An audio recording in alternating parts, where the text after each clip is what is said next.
ओम शांति। 21/7/2022 की ईश्वरीय महावाक्य। आज सुख करता दुख हरता बेहद के बाप ने बेहद के बच्चों से मुरली की महावाक्यों में कहा, मीठे बच्चे सदा खुशी में रहो तो स्वर्ग की बादशाही का नशा कभी भूल नहीं सकता। प्रश्न है मुरली का, बाप कौन सी वंडरफुल सैम्पलिंग लगाते हैं? उत्तर में बाबा ने कहा, पतित मनुष्यों को पावन देवता बना देना। यह वंडरफुल सैम्पलिंग बाप ही लगाते हैं। जो धर्म प्रायः लोप है उसकी स्थापना कर देना वंडर बात है। दूसरा प्रश्न है, बाप का चरित्र कौन सा है? उत्तर है, चतुराई से बच्चों को कौड़ी से हीरे जैसा बनाना, यह बाप का चरित्र है। बाकी कृष्ण के तो कोई चरित्र नहीं है, वह तो छोटा बच्चा है। गीत है, रात की राही थक मत जाना, आज हंसे कल रुला न देना। ओम शांति। मीठे मीठे बच्चे जानते हैं कि यह गीत कोई यहाँ का बनाया हुआ नहीं है। गीत जब सुनते हो तो समझते हो कि बरोबर बाबा हमारा हाथ पकड़ कर ले चलते हैं। जैसे छोटे बच्चे होते हैं, समझते हैं कि हाथ ना पकड़ने से गिर ना पड़े। अभी वैसे तुम जानते हो घोर अंधियारा है, ठोकरें ही ठोकरें खाते रहते हैं। बुद्धि भी कहती है एक बाबा ही है जो स्वर्ग की सचखंड की स्थापना करने वाला है। ऊंचे ते ऊंचा वह सच्चा बाबा है, उनकी महिमा करनी होती है। औरों को निश्चय बुद्धि बनाने के लिए बाप है ही स्वर्ग स्थापन करने वाला अथवा हेवनली गॉड फादर। वही तुम बच्चों को पढ़ाते हैं। हेवनली गॉड फादर माना हेवन स्थापन करने वाला। बरोबर हेवन स्थापन करते हैं, फिर हेवन का मालिक है श्री कृष्ण। वह हो गया हेवन रचने वाला और वह हो गया हेवन का प्रिंस। हेवन रचने वाला एक और हेवन का प्रिंस एक। कृष्ण हेवन का प्रिंस, तो हेवनली गॉड फादर क्या करते हैं? उस स्वर्ग की रचना करते हैं। रचता तो एक बाबा ही है, हेवनली प्रिंस बनना है सिर्फ एक तो नहीं होगा। 8 डिनाइस्टी गिनी जाती है, यह भी निश्चय है। बाबा से वर्षा ले रहे हैं। बाबा हेवन का रचयिता है, हम उस बाबा से कल्प कल्प वर्षा लेते हैं। 84 जन्म पूरे करते हैं। आधा कल्प है सुख, आधा कल्प है दुख। आधा कल्प है राम राज्य, आधा कल्प है रावण राज्य। आधा है शुक्ल पक्ष जहाँ सुख होता और आधा है कृष्ण पक्ष जहाँ दुख होता। आधा रात आधा अंधेरा। आधा रात और अंधेरा एक ही है। दिन माना सुख की दुनिया। बाबा कहते रावण राज्य आधा और आधा राम राज्य। अब हम फिर से श्रीमत पर चलकर स्वर्ग के मालिक बन रहे हैं, यह भूलने की बात नहीं। अंदर में बड़ी खुशी होनी चाहिए। आत्मा को अंदर खुशी होती है। आत्मा का दुख व सुख शक्ल पर आता है। फेस में आपको समझ में आ जाता है फेस से कि सामने वाला मनुष्य दुखी है या सुखी है। ऊपर से सिर्फ सुख है या अंदर भी सुखी है ना। प्रसन्नता आपको अलग अलग फेस एक्सप्रेशन देती है। तो बाबा कहते दुखी व सुख शक्ल पर आता है। देवताओं की शक्ल कितनी हर्षित मुख है, कितनी मनमोह की होती है ना। जानते हैं वह स्वर्ग के मालिक थे। समझाने के लिए बाबा बोर्ड आदि बनवा रहे हैं। हेवनली गॉड फादर की महिमा ही अलग है और हेवनली प्रिंस की महिमा अलग है। कृष्ण की महिमा अलग है बाबा कहते हैं, और बाबा की अलग है। रचता बाप की अलग ही महिमा है। वह रचयिता, वह रचना है। तुम बच्चों को समझने के लिए बाबा युक्ति से लिखते रहते हैं तो मनुष्यों को अच्छी रीति समझ में आए। जिनको परम पिता परमात्मा कहते हैं वही पतित पावन है, वह बेहद का रचयिता है, रचेंगे भी जरूर स्वर्ग। सतयुग त्रेता को मनुष्य स्वर्ग कहते हैं। स्वर्ग और नरक आधा आधा हो जाता है।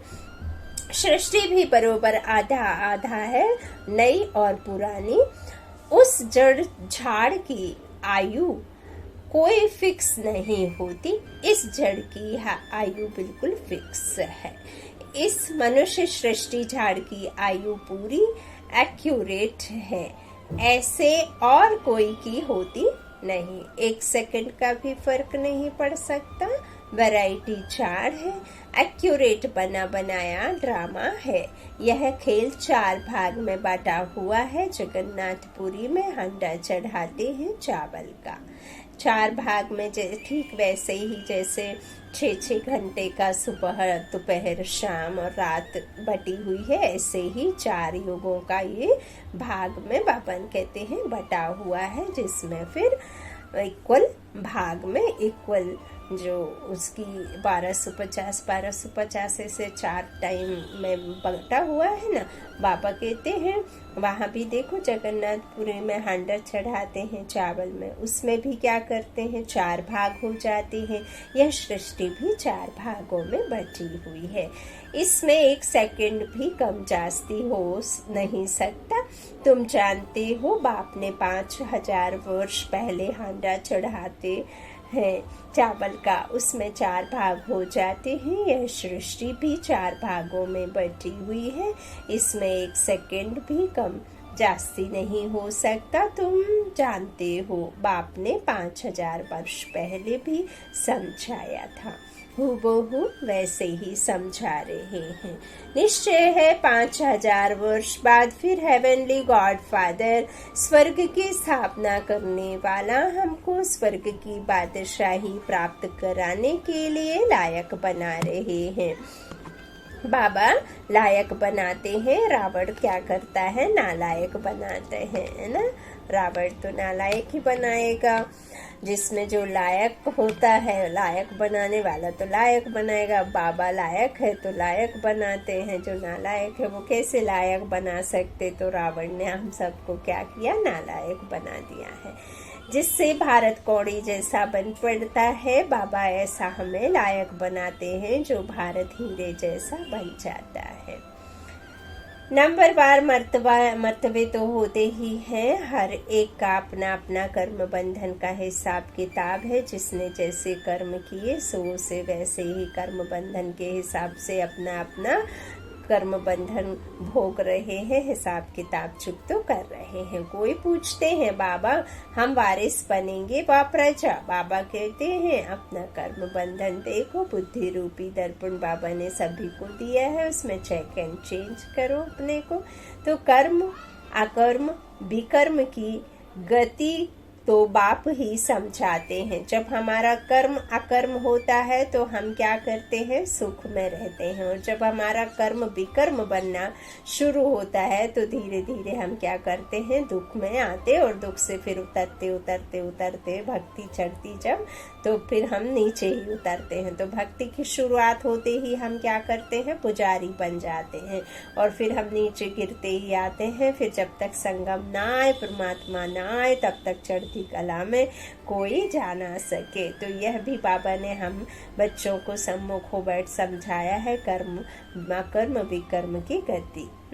बाबा हमेशा कहते हैं अलग अलग राय पूछो अपने लिए, बाबा बताएंगे तुम्हारे हिसाब किताब किस प्रकार के हैं, तुम क्या पद पा सकते हो। सारी राजधानी स्थापन हो रही है, एक बाप ही किंगडम स्थापन करते हैं, बाकी सब अपना अपना धर्म स्थापन करते हैं। सतयुग में लक्ष्मी नारायण का राज्य था ना, यह है उन्हों की प्रारब्ध। सो भी नंबरवार उन्होंने प्रारब्ध कैसे पाई, अभी तुम देख रहे हो ना।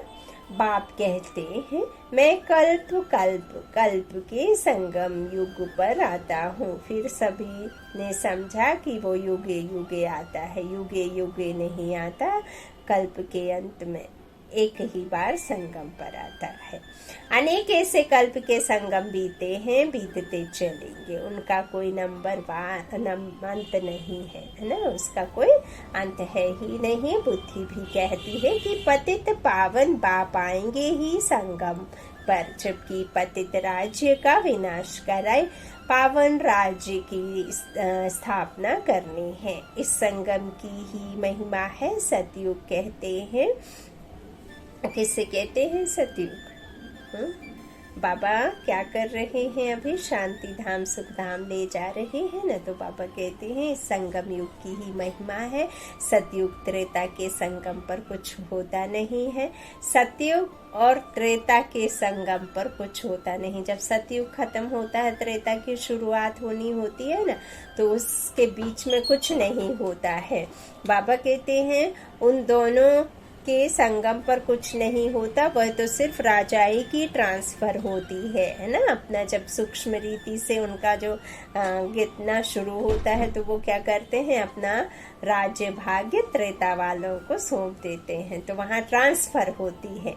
लेकिन वहाँ ऐसा नहीं है कि कुछ सब कुछ बदल ही होगा, नहीं है ना। लक्ष्मी नारायण का राज्य बदल राम सीता का राज्य होता है। बस यहाँ तो कितना हंगामा होता है। बाप कहते हैं अब यह सारी पतित दुनिया खत्म होने वाली है, सबको जाना है। बाबा कहते हैं मैं सबका गाइड बनता हूँ, दुख से लिबरेट कर सदैव के लिए शांति धाम सुख धाम ले जाता हूँ, क्योंकि मैं हूँ ही सुख करता दुख हरता, कष्ट निवारण मुक्ति जीवन मुक्ति दाता, जन्म मरण से परे रहने वाला मैं परम धाम का निवासी हूँ। मैं किसी के भी कोख में जन्म नहीं ले सकता हूँ। यदि मैं जन्म लूँ तो मैं भी इस कर्म की गति में आऊँ, और यदि मैं इस कर्म की गति में आऊँ तो फिर तुम सब बच्चों को कौन पतित से पावन बनाएगा? तो पतित पावन बाप तो एक ही है जो हमें शांति धाम सुख धाम ले जाता है। तुम जानते हो हम सुख धाम में जाएंगे, बाकी सब शांति धाम में जाएंगे। इस समय मनुष्य कहते भी हैं मन को शांति कैसे मिले।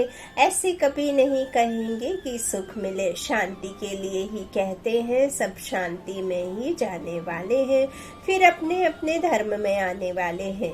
धर्म की वृद्धि तो होनी ही है। आधा कल्प है सूर्यवंशी चंद्रवंशी राजधानी, फिर और धर्म आते हैं। अभी सभी बाबा कहते हैं अभी आदि सनातन देवी देवता धर्म का कोई है नहीं, धर्म ही प्रायः लोप हो जाता है। बाबा ने कई बार बताया है, आज फिर रिपीट करेंगे। सतयुग में यह ज्ञान साथ में देवी देवताओं के साथ जाता नहीं, इसकी प्रारब्ध प्राप्ति उधर होती है। बाबा कहते हैं यदि यह संगम पर ही खत्म ना हो तो फिर अगर साथ चला जाए देवी देवताओं के राज्य में यह ज्ञान, तो फिर उन्हें वह सुख की अनुभूति नहीं होगी, क्योंकि फिर उन्हें यह आभास भी रहेगा कि हमें फिर आगे चल गिरना है। तो फिर गिरना है तो फिर उस सुख को कैसे महसूस कर पाएंगे। तो यह ज्ञान प्रायः यहाँ ही लोप हो जाता है, और यहाँ ही संगम पर आकर कल्प बाद फिर बाबा आकर के हूबहू जैसे अभी ज्ञान दे रहे हैं वैसे फिर से ज्ञान देंगे कल्प बाद। और सीखीले दे बच्चे ऐसे ही संगम पर बिछड़ कर फिर मिलते हैं संगम पर ही। तो इसीलिए फिर भगवान ने जो गीता ब्रह्मा मुख द्वारा गाई है वो स्वयं परमात्मा की बात कही गई है, निराकार शिव परमात्मा की, ना कि कृष्ण की बात कही। कृष्ण जो है रचता बाप की रचना है। हाँ, जो ब्रह्मा बाबा है वही आत्मा जाकर के प्योर होती है, जो चट्टी कला में जाती कर्मातीत बन फरिश्ता बन फिर वही देवता बनते, वही फर्स्ट प्रिंस बन करके कृष्ण का जन्म लेते। यह शरीर उनका पतित होता तो छूट कर फिर नया शरीर मिलता। यह बातें बुद्धि से समझने की है। बाबा कहते हैं इस तरह से आदि सनातन देवी देवता धर्म का कोई भी इधर का ज्ञान वहाँ होता नहीं, यहाँ कोई भी वहाँ का है ही नहीं। जब विकारी दुनिया में कोई भी निर्विकारी आत्मा होती नहीं, कोई भी पुण्य आत्मा नहीं होती, और जब पुण्य आत्माएं होती हैं तो कोई भी वहाँ विकारी होती नहीं। यह भी बाबा कहते हैं यह यहाँ ही रह जाएगा, लोप हो जाएंगे। अच्छा, फिर अपने अपने धर्मों में बाबा कहते ना पिछाड़ी में वापस आएंगे तो फिर स्थापना होती है। क्या होता है, जब यह ज्ञान पूरा हो जाएगा बाबा का, तो फिर बाबा अपने निर्वाण धाम शांति धाम चले जाएंगे। दुनिया जो है बदली हो जाएगी, है ना। तो जब ये धर्म लोप हो जाता है फिर स्थापना होती है। सैंपलिंग अभी लग रही है, बाप यह सैंपलिंग लगाते हैं, वह फिर झाड़ों आदि की सैंपलिंग लगाते हैं। यह सैंपलिंग कैसा वंडरफुल है, यह भी अपने को देवी देवता धर्म का नहीं कहेंगे। बाप समझाते हैं, जब ऐसी हालत होती है तब मैं आता। अब तुम बच्चों को मैं सब शास्त्रों का राज समझाता हूँ।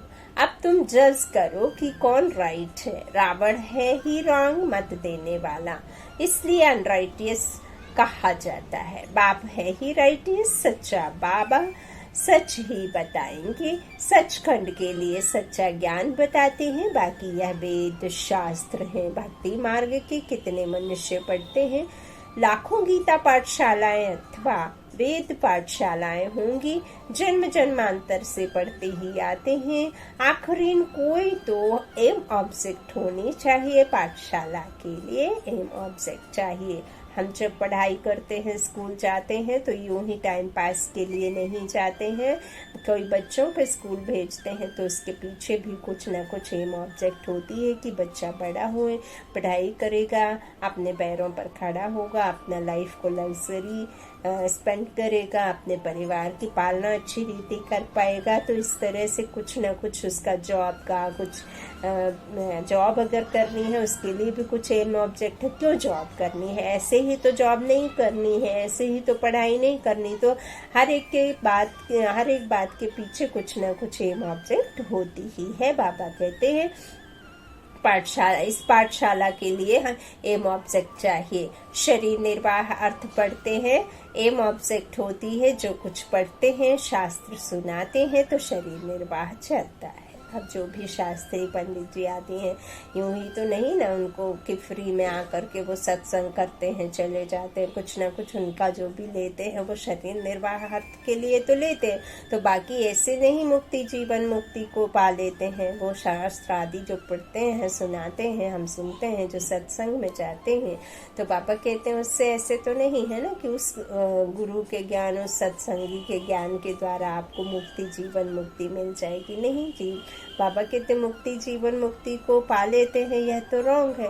वो तो भगवान दिलाएंगे ना। तो बाबा कहते हैं सब कुछ शरीर निर्वाह है, बाकी ऐसे नहीं कि मुक्ति जीवन मुक्ति को पा लेते हैं, वह भगवान को पा लेते नहीं। जब तक भगवान खुद ना आए, अपनी पहचान ना दे, तब तक आप भगवान की पहचान कैसे कर पाएंगे। हमें तो खुद का नहीं पता कि हम कौन है, फिर भगवान को पहचानना तो मनुष्यों के वश की बात नहीं है ना।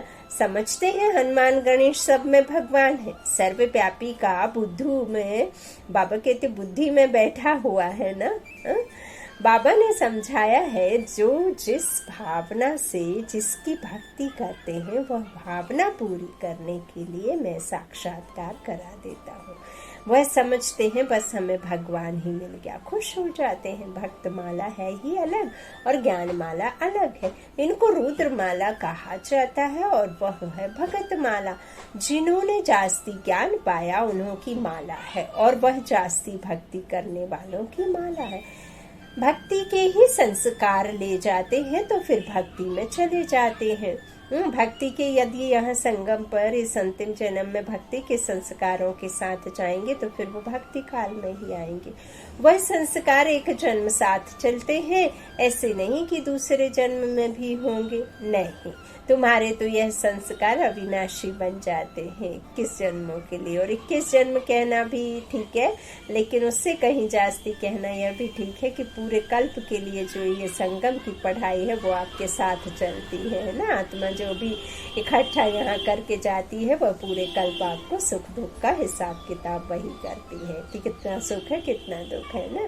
तो इस समय जो संस्कार जाएंगे, फिर संस्कार अनुसार जाकर राजा रानी बनते हैं। फिर धीरे धीरे कला कमती होती जाती है, सतो सतो रजो तमो में आते ना।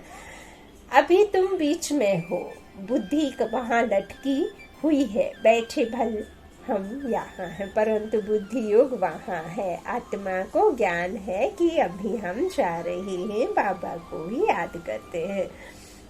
हमारी आत्मा पार हो रही है, इस शरीर को इस किनारे ही छोड़ देंगे। इस किनारे है पुराना शरीर और उस किनारे है हसीन सुंदर शरीर, एकदम पावन तन, निरोगी तन, सुखी दुनिया। तो यह हुसैन का रथ है। हुसैन जिसको अकाल मूर्त कहते, उनका यह तख्त है। आत्मा तो अकाल है, आत्मा को गोल्डन सिल्वर में आना है। स्टेजस है ना, बाबा तो है ऊंचते ऊंच, वह स्टेजस में नहीं जाता, वो विश्व पर राजाई नहीं करता।